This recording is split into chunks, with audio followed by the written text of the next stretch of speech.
တစုံတစ်ယောက်ကကျမ်းပြင်ပေါ်မှာတုန်ခါနေခဲ့တယ်လူတွေကအော်ဟစ်နေကြတယ်ဘာဖြစ်လို့လဲဆိုတာကျွန်တော်လမ်းမေးမလို့လုံနေတော့မှပဲအဲ့ဒီဗီဒီယိုကပြတ်သွားခဲ့တယ်ဘာဖြစ်တာလဲလို့ကျွန်တော်စာရိုက်လိုက်တယ်သူကစကလုံးတစ်လုံးနဲ့ပဲပြန်ဖြေခဲ့တယ်ပြီးတဲ့အဲ့ဒီနောက်ပိုင်းဘာမှထပ်မလာတော့ဘူးတောင်ပေါ်ဒေသတွေမှာလိုင်းမကောင်းတာကပုံမှန်ပါပဲကျွန်တော်ဓမီကိုယူပြီးမှောင်မှောင်မဲမဲထဲမှာပဲအနောက်တောင်ဘက်စီကိုဥတီထွက်ခဲ့တယ်မြေပုံမှတ်သားတွေတိုင်းမိနစ်20လောက်ရှောက်လာခဲ့တယ်အဲ့ဒီမှာပေါင်းပင်တွေထူထူထပ်ထပ်ဝိုင်းရံနေတဲ့တစ်ပင်ကြီးတစ်ပင်ရှိနေတဲ့အဖိုးရဲ့ခြံခုတ်သားနဲ့ပေါင်းပင်တွေကိုရှင်းလင်းလိုက်တော့တစ်သားတကားတစ်ခုပေါ်လာခဲ့တယ်တကားကတော်တော်လေးဟောင်းနှွမ်းနေပြီဖြစ်ပေမဲ့ဖွဲ့စည်းပုံကတော့ကောင်းနေတော့မဲ့ဘေးနားမှာတန်ချီးတက်နေတဲ့တန်ဝင်းတစ်ခုရှိတယ်ဒါကတကားဖွင့်မှုဖြစ်ရမယ်ကျွန်တော်ဆွဲကြည့်ပေမဲ့လုံးဝမရွေ့ဘူးဒါနဲ့ဓာတ်ပုံတချို့ရိုက်ပြီးဒီနေရာကိုမှတ်သားထားလိုက်တယ်ဘာအတွက်လဲဆိုတာတော့အခုထိမသိသေးဘူးဒါပေမဲ့အာသာပြောတာမှန်ပါတယ်ကျွန်တော်အိမ်အိုကြီးစီပြန်လာခဲ့တယ်အပြင်မှာတော့လာတာတာနဲ့အရန်လင်းနေပြီးဒီမြေပြင်တစ်ခုလုံးကိုဖြာချနေတယ်နောက်တစ်နေ့မနက်စောစောမှာကျွန်တော်နိုးလာခဲ့တယ်လေကွင်းတွေကိုသွားရှင်းဖို့ပြင်နေတော့အပြင်ကိုလှမ်းထွက်မှာပဲဒါကကားတစ်စီးနှစ်စီးတည်းမဟုတ်ဘူးကျွန်တော်အမိုးပေါ်ကိုတက်ကြည့်လိုက်တယ်အပြာရောင်တောင်တန်းမြို့လေးစီကိုလှမ်းကြည့်လိုက်တော့ကားတန်းကြီးတစ်ခုကအဝေးပြေးလမ်းအတိုင်းအရှိန်ပြင်းပြင်းနဲ့မောင်းနေတာကိုတွေ့ရတယ်ဖုံလုံးကြီးတွေတထောင်းထောင်းထားလို့ပေါ့ရှေ့ဆုံးကနေစာပကားအချို့ကဥဆောင်နေပြီးအနောက်ကနေကိုပိုင်ကားအများပြားလိုက်ပါလာကြတယ်အနည်းဆုံး10နှစ်စီးမကရှိမယ်သူတို့တွေကအသက်လူပြီးပြေးနေကြတယ်လို့မျိုးအယူအမူအရှိန်ပြင်းပြင်းမောင်းနေကြတာကျွန်တော်ရင်ထဲမကောင်းဖြစ်သွားတယ်ဝေါ်ကာဝါကာကူးဆက်ယောဂဖြစ်ပွားတဲ့တတိယမြောက်နေ့မျိုးမှာလျှက်စစ်မီးနဲ့ရေတွေပြတ်တောက်သွားခဲ့တဲ့ဆက်သွယ်ရေးအားလုံးလည်းပြတ်တောက်သွားတယ်လူတွေကကုံစုံဆိုင်တွေကိုဝိုင်းဝန်းစီးနှင်းကြပြီးစားတောက်စရာတွေအကုန်လုံးကိုလူရက်ကြတယ်ကုံစင်ဘဲဆွေလည်းကျမ်းပြင်ပေါ်ပြိုလဲကုန်တယ်လမ်းမတွေပေါ်မှာကျွန်တော်ပစ္စည်းတွေဝယ်ဖို့မြို့ထဲကိုစပိန်စီးပြီးသွားခဲ့တယ်ဒါပေမဲ့လမ်းစုံတိုင်းကိုအတားအဆီးတွေနဲ့ပိတ်ထားကြတယ်လူတွေကဓာတ်တွေတုပ်တွေကိုကင်ထားကြပြီးသူတို့မျက်လုံးတွေထဲမှာရန်လိုမှုတွေနဲ့ပြည့်နေတယ်မနေ့ကတင်ကျွန်တော်အိမ်နီးနားချင်းကပြုံးပြုံးရွှင်ရွှင်နဲ့နှုတ်ဆက်နေခဲ့သေးတာဒီနေ့ကျတော့စံနှင်းငယ်အတွက်နဲ့တင်လူတက်မဲ့ပုံစံဖြစ်နေကြပြီအာသာအာသထားခဲ့တဲ့အိမ်ဟောင်းကြီးရဲ့တကားဝါမှာကျွန်တော်ကျုံးမိရရင်အဖိုးရဲ့ရေတင်ရတာ river ကိုတင်းတင်းကြပ်ကြပ်စုပ်ကင်ထားမိတယ်ကျွန်တော်လက်ဘွားတွေမှာလည်းချွေးတွေပြန်နေပြီးငါဘသူ့ကိုယုံရမလဲဘသူကအရင်စတိုက်မလဲဆိုတဲ့အတွေ့အကြုံပဲခေါင်းထဲမှာရှိတော့တယ်ဒါကတတိယမြောက်နေ့ရဲ့မနက်ခင်းမှာကျွန်တော်မနက်စာစားဖို့အတွက်ရှေးဟောင်းစပိန်လေးကိုစီးပြီးထွက်လာခဲ့တဲ့ပုံမှန်ဆိုရင်ဒီလိုအချိန်မျိုးမှာပေါက်စီဆိုင်ကထွက်နေတဲ့အငွေ့တွေနဲ့ဈေးထဲမှာစီကားနေရမှာပန်ကိတ်ခန့်ခက်ဖုတ်တဲ့အနံ့တွေလည်းလေထဲမှာပြန့်လွင့်နေပြီးလူတွေဈေးဆွဲနေတဲ့အတန်တွေနဲ့စူညံနေရမှာဒါကပုံမှန်မနက်ခင်းတစ်ခုပေါ့ဒါပေမဲ့ဒီနေ့တော့တခါမှမရှိဘူးအောင်တိတ်ဆိတ်ချောက်ကပ်နေတဲ့ပေါက်စီဆိုင်တကားတွေလည်းတိတိကျကျပိတ်ထားတယ်ပန်ကိတ်ဆိုင်လည်းပစ်ထားခံရပြီးလေလွင့်ကြောင်တွေပဲအမိုက်ပုံးထဲမှာအစာရှာနေကြတယ်ကျွန်တော်စပိန်ကိုရှေ့ဆက်တွန်းလာခဲ့တယ်မာကတ်အတန်တစ်ခုကြောင့်ကျွန်တော်လန့်သွားတယ်မာတာဖြစ်နေတာပဲမာတာပြန်သွားပါလမ်းပေါ်မှာမနေနဲ့သူကျွန်တော်ကိုမောတောင်မကြည့်ဘူးတကယ်ပဲဘာတွေဖြစ်ကုန်တာလဲမြို့ကဆေးရုံမှာမင်းညကတခုခုဖြစ်ခဲ့တဲ့ဒေါက်တာဆီလက်နဲ့တခြားလူတွေအားလုံးပျောက်သွားကြပြီသူမရဲ့အတန်တွေတုံရင်နေပြီးအဲ့ဒီလူနာတွေကအဲ့ဒီအချိန်မှာပဲလမ်းဆုံးကနေမော်တော်အင်ဂျင်တန်တွေအကျယ်ကြီးကြားလိုက်ရတယ်တခြားမျိုးကလိုင်စင်ပြားတွေတက်ထားတဲ့ကားတဒါစင်လောက်မျိုးတွေကိုမောင်းဝင်လာကြတယ်လူတွေကိုဂယုမဆိုင်ပဲအရှိဆုံးကစကားကဓာတ်စီဆိုင်အတားအဆီးကိုတိုက်ခွဲပြီးဝင်လာခဲ့တယ်ဒရိုင်ဘာကကားပေါ်ကနေဝုန်းတိုင်းကျဆင်းလာပြီးပြတလဲနဲ့စီးဖြီးပိုက်ကိုနှစ်ခါလောက်လက်လွတ်ကျပစ်ခဲ့တယ်တခြားကားတွေကလည်းဆိုင်ကိုဝိုင်းထားကြပြီးတကားတွေပွင့်လာတာနဲ့တကားတွေပွင့်သွားပြီးလူတွေဟာရေခောက်ဆွဲချောင်းနဲ့ဆေးဝါးတွေကိုလူယူဖို့ဝေယုံသုံးကားတိုးဝေးဝင်ရောက်သွားကြတယ်သူတို့လက်လန်းမိသမျှအကုန်ယူခဲ့ကြတာကြောင့်ကုန်စင်တွေပါပြိုကျပျက်စီးပြီးဖန်ခွဲစတွေလည်းပြန့်ကျဲသွားခဲ့တယ်စကစ်တယောက် hardware ပစ္စည်းအယောင်းဆိုင်တွေကနေအလော့တကြီးပြေးထွက်လာပြီးမင်းတို့ဘာလုပ်နေကြတာလဲဒါတွေကပတ်စံပေးဝယ်ရတာကွယ်လို့အော်ပြောလိုက်တယ်ဒါပေမဲ့လူလက်ပိုင်းရွယ်အမျိုးသားတယောက်ကသူ့ကိုတွန်းထုတ်လိုက်ပြီးငါတို့အားလုံးတရားတော့မှာကွာဘသူကပတ်စံကိုဂယုဆိုင်နေအောင်မလဲလို့ပြန်អော်လိုက်တယ်အဲ့ဒီအချိန်မှာပဲဆေးရုံဝစ်စုံဝတ်ထားတဲ့လူတယောက်လမ်းမပေါ်လဲကျသွားခဲ့တဲ့သူ့ရဲ့လှုပ်ရှားမှုတွေကပုံမှန်မဟုတ်ပဲထူးဆန်းနေပြီးခန္ဓာကိုယ်အပေါ်ပိုင်းကရှေ့ကိုကိုင်းနေကလက်နှစ်ဖက်ကလည်းကျိုးဆွဲရုပ်သေးရုပ်လိုပျော့ခွေကျနေတဲ့သူဟာတောင့်ကြီးနဲ့ခက်ခက်လမ်းဆလျှောက်လာပြီးခြေထောက်တွေကလည်းလမ်းမပေါ်တရွတ်တိုက်ဆွဲလာတဲ့အတန်ထွက်နေခဲ့တယ်။အုံးဝံမဟုတ်လားလူတယောက်ကသူ့ကိုမှတ်မိပြီးလှမ်းခေါ်လိုက်တယ်။ဆေးရုံဝစ်စုံတဲ့လူကချက်ချင်းဆိုသလိုခေါင်းမော့ကြည့်လာတယ်။သူ့မျက်နှာကိုအထင်ရှားမြင်လိုက်ရတယ်။ရေထဲမှာအကြာကြီးစိန်ထားတဲ့လူသေးလောက်တစ်ခုလိုမျိုးအရေပြားတွေကဖြူစော့ပြနှမ်းနေတဲ့မျက်လုံးတွေပွင့်နေပေမဲ့သူငယ်အိမ်တွေကကြဲကြဲကြီးဖြစ်နေပြီးဘယ်ရာကူမှစူးစိုက်ကြည့်နေတာမျိုးမရှိဘူးအကြောက်စရာအကောင်းဆုံးကတော့သူ့ရဲ့မေးစေးထိဟက်တက်ကွဲပွင့်နေတဲ့ပါဆက်ကြီးပါပဲသွားတွေကြားထဲမှာလည်းအသားစားတွေတွဲလောင်းကြနေတော့သူဟာရုတ်တရက်အရှိန်မြင့်ပြီးအနားမှာရှိတဲ့အမျိုးသမီးတယောက်စီကိုအတင်းခုန်အုပ်လိုက်တဲ့သူအရင်လိုနှိမ့်မနေတော့ဘူးအဲ့ဒီအမျိုးသမီးရဲ့လက်မောင်းကိုအားရပါးရကိုက်ခဲ့ပြီးအသားစားတတုံးကိုဆွဲဖက်လိုက်တယ်မနက်ခင်းရဲ့တိတ်ဆိတ်မှုကိုဖြိုခွင်းပြီးစူးစူဝါးဝါအော်ဟစ်တန်ကြီးထွက်ပေါ်လာခဲ့တဲ့သွေးတွေနေရာအနှံ့ပန်းထွက်ကုန်ပြီးနေရန်တွေနဲ့ဘေးကကြည့်နေတဲ့လူတွေရဲ့မျက်နှာပေါ်အထိဆင်းသွားခဲ့တဲ့လူအုပ်ကြီးလည်းထိတ်လန့်တုန်လှုပ်ပြီးဖျို့ဖျဲထွက်ပြေးကြတော့တဲ့အချို့ကကားတွေစီပြေးကြသလို အချို့ကဆိုင်တွေထဲဝင်ပုံပြီးအချို့ကလည်းလမ်းကြားတွေထဲကိုပြေးဝင်သွားကြတယ်အကိုက်ခံရတဲ့အမျိုးသမီးလဲကျသွားချိန်မှာတော့ဆေးရုံဝစ်စုံဝတ်ထားတဲ့လူဟာထွက်ပြေးနေတဲ့လူအုပ်ကြီးကိုဂယုမဆိုင်ခဲ့ဘူးသူဟာဒူးထောက်ပြီးသူမကိုဆက်လက်ကိုက်ဖြတ်နေခဲ့တယ်ဝါမျိုးနေတဲ့အတန်များသူ့လေချောင်းထဲကနေတိုးတိုးလေးဟိန်းဟောက်တန်တွေထွက်လာတယ်ဒါတွေကငါမျက်စိရှိတင်ဖြစ်ပျက်နေတာငါခြေထောက်တွေတုံနေပေမဲ့ငါရဲ့အသိစိတ်ကတော့ပြေးရမယ်လို့ပြောနေတယ်စကက်ငါ hardware store ဆိုင်ထဲကိုပြေးဝင်သွားတယ်တန်စကာရဲ့သူရဲ့စကစ်ကကြောင်အန်းဖြစ်သွားပြီးမင်းပါတွေပြောနေတာလေအပြင်ကအဲ့ဒီအရာကရှင်းပြနေဖို့အချိန်မရှိဘူးငါကောင်တာပေါ်ကနေကြော်ခွာလိုက်တယ်ပြီးတော့ပစ္စည်းတွေကိုအိတ်ထဲစတင်ထည့်တော့တာပဲတန်စကာကော်ပြားတူတန်မှုဝက်ဦးလဲစကရင်နာသုံးဝင်မဲ့အရာမှန်သမျှယူမာကစ်ငါကိုပါခေါ်သွားပါဦးစီယာကမျက်နှာဖြော့တော့ပြီးစေးတစ်တာလေးနဲ့ပြေးဝင်လာတဲ့မြို့ကစေးုံကြီးပျက်စီးသွားပြီးယူသွနေတဲ့လူတွေကလူတိုင်းကိုလိုက်ကိုက်နေကြတာဒေါက်တာဆိုင်းလက်စ်အကိုက်ခံရပြီးတော့သူကတခြားလူတွေကိုလိုက်ကိုက်နေတော့တာပဲလဲပေါ်တက်ငါပစ္စည်းတွေကိုပြစ်တင်လိုက်တယ်စကစ်မင်းလိုက်ပါလားစကစ်ကရုံရင်ဆန်ခတ်ဖြစ်နေတာတွေကိုလှည့်ကြည့်ပြီးတော့မှငါတို့ကိုကြည့်တယ်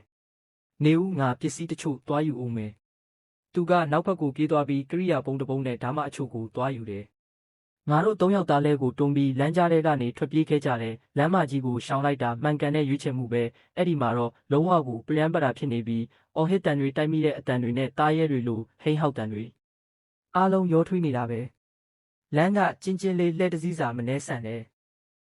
်ဘေးတစ်ဖက်တစ်ချက်စီမှာလေကွင်းတွေရှိတယ်စပားတော့မရှိသေးဘူးရေတွေပဲရှိသေးတယ်ရုတ်တရက်ငါအရာတစ်ခုကိုတတိယသွားတယ်စကစ်မင်းပစ္စည်းတွေပြင်တက်တယ်မဟုတ်လားငါသူတို့ကိုအနောက်တောင်ဘက်ကိုလမ်းလွှဲပြီးခေါ်သွားတယ်အချိန်ကတိတ်မရှိတော့ဘူးဒါပေမဲ့ဒါကိုအခုပဲလုပ်ရမယ်ကိုကိုပင်ကြီးအောက်မှာငါတစ်သားတကားကိုလက်ညှိုးထိုးပြလိုက်တယ်ဒါကိုပြင်ဖို့ကူညီပါဦးမြန်မြန်လုပ်စကစ်ကစစ်ဆေးကြည့်တယ်ပတ်တာတွေကတန်ချေးတက်နေပြီးတစ်သားတွေကဆွေးနေပြီးဒါပေမဲ့ဖွဲ့စည်းပုံကတော့ကောင်းပါသေးတယ်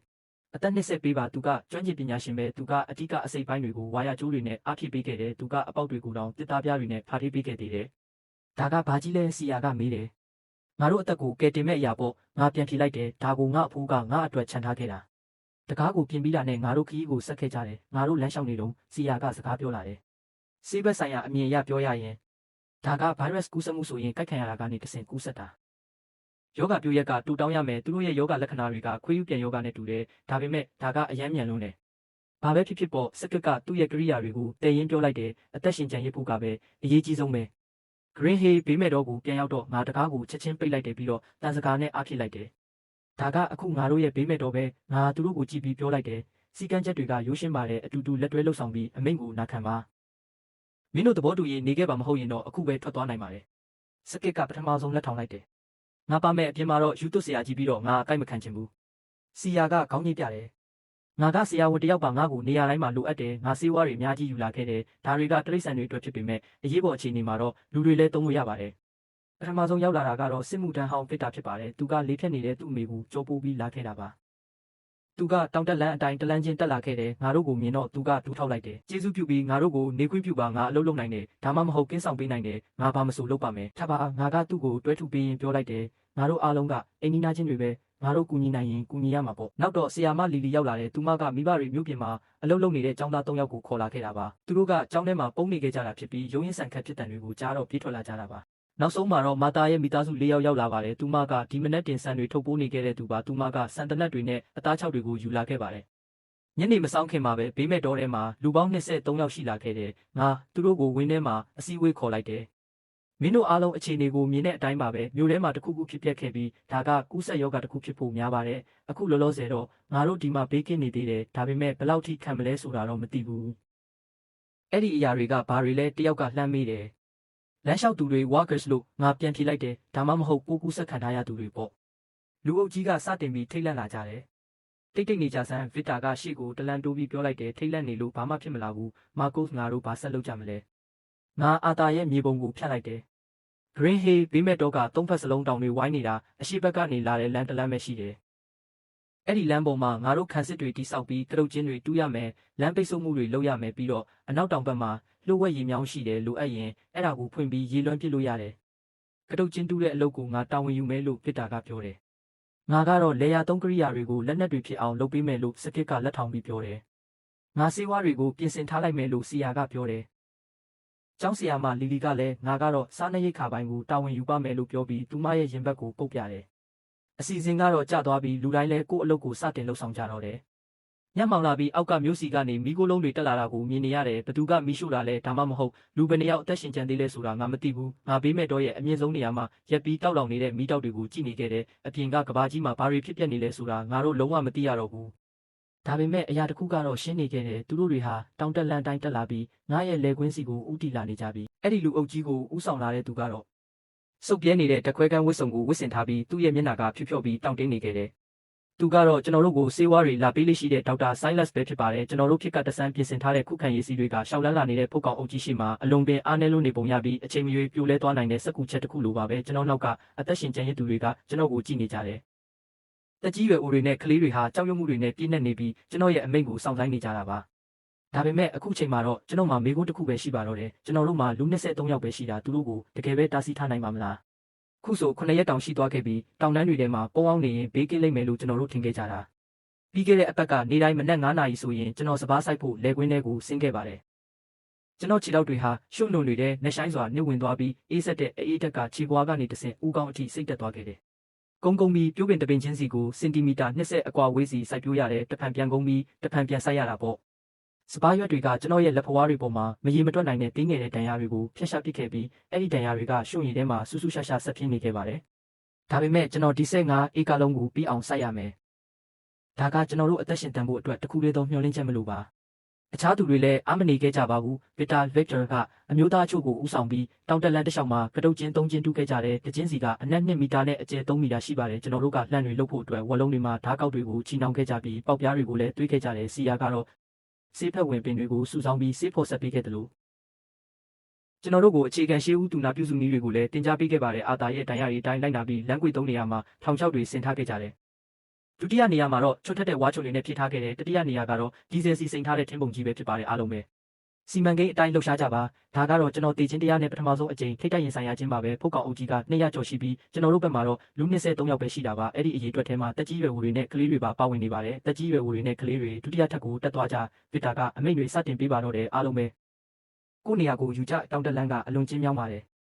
အကျဉ်းဆုံးနေရာဆိုရင်လူ2ယောက်ပဲရှင်တွဲလျှောက်လို့ရပြီးလမ်းရဲ့ဘေးတစ်ဖက်တစ်ချက်စီမှာတော့30ဒီဂရီလောက်မတ်ဆောက်တဲ့ရှော့ဆောင်ကြီးတွေရှိနေတာပါအောက်ခြေမှာတော့ကြောက်ခဲတွေနဲ့စူးပင်တွေရှိနေပြီးဒါဟာကျွန်တော်တို့အတွက်တခုတည်းသောအားသာချက်ပါပဲပုတ်ကောင်အုပ်ကြီးကနှိမ့်ကွေးပေမဲ့တင်းငင်စွာနဲ့ရွေ့ချလာနေတယ်သူတို့ကမောပန်းခြင်းမရှိသလိုရက်တန့်သွားမှလည်းမဟုတ်ပါဘူးရှောက်လန်းနေတဲ့အလောင်းကောင်တွေလိုပါပဲဟုတ်ပါတယ်သူတို့ကရှောက်လန်းနေတဲ့အလောင်းကောင်တွေပါဒေါက်တာဆိုင်းလက်စ်ကအရှိဆုံးကနေဦးဆောင်လာခဲ့တယ်သူ့ရဲ့အဖြူရောင်ဝတ်စုံကသွေးကွက်တွေပြည့်ကျန်နေပြီးအနီးရင်ရောင်ပြောင်းလဲနေခဲ့ပြီးသူ့မျက်နှာမှာလူသားတစ်ယောက်ရဲ့ခံစားချက်အရေးရောင်တွေလုံးဝပျောက်ဆုံးနေခဲ့ပြီးပါးစပ်ကိုအစီအစီလုံရင်မင်းနဲ့နေတဲ့သွားတွေကိုဖော်ပြနေခဲ့တဲ့ပထမဆုံးခုခံရေးစီကတော့ကတုတ်ချင်းပဲဖြစ်ပါတယ်အရှိဆုံးကလာနေတဲ့ပုတ်ကောင်တွေဟာကတုတ်ချင်းတွေကိုတန်းစီပြီးကျသွားခဲ့ကြပြီးပြုတ်ကျသွားတဲ့ဝုန်းကနဲ့အတန်ကျဲကြီးထွက်ပေါ်လာခဲ့တယ်မီးရှို့လိုက်တော့ကျွန်တော်အော်ဟစ်လိုက်ပါတယ်စကစ်ရကဒုတိယခုခံရေးစီမှာရှိတဲ့ထင်းပုံတွေကိုမီးရှို့လိုက်တဲ့မင်းနဲ့ပြီးထူထပ်တဲ့မီးခိုးလုံးကြီးတွေနဲ့တူမီးတောက်တွေကအရှိန်ဟုန်နဲ့တောက်လောင်လာခဲ့ပါတယ်အပူရှိန်ကြောင့်ဖုတ်ကောင်တွေရဲ့ရွေးရှားမှုကပိုးလို့တောင်နှိမ့်ကွေးသွားခဲ့ပြီးအချို့ကတော့မီးပုံတွေကိုဓာတ်ရိုက်ပြုတ်ကျသွားခဲ့ကြတယ်သူတို့တွေအော်ဟစ်ငိုကြွေးခြင်းမရှိဘဲတိတ်တဆိတ်ပဲမီးလောင်ကျွမ်းခံခဲ့ကြပါတယ်ဒါပေမဲ့ဖုတ်ကောင်အရေးအတွက်ကအလွန်များပြားလုံးတာကြောင့်မီးတိုင်းကြီးလည်းမကြခင်မှာပဲပျက်စီးခဲ့ရတယ်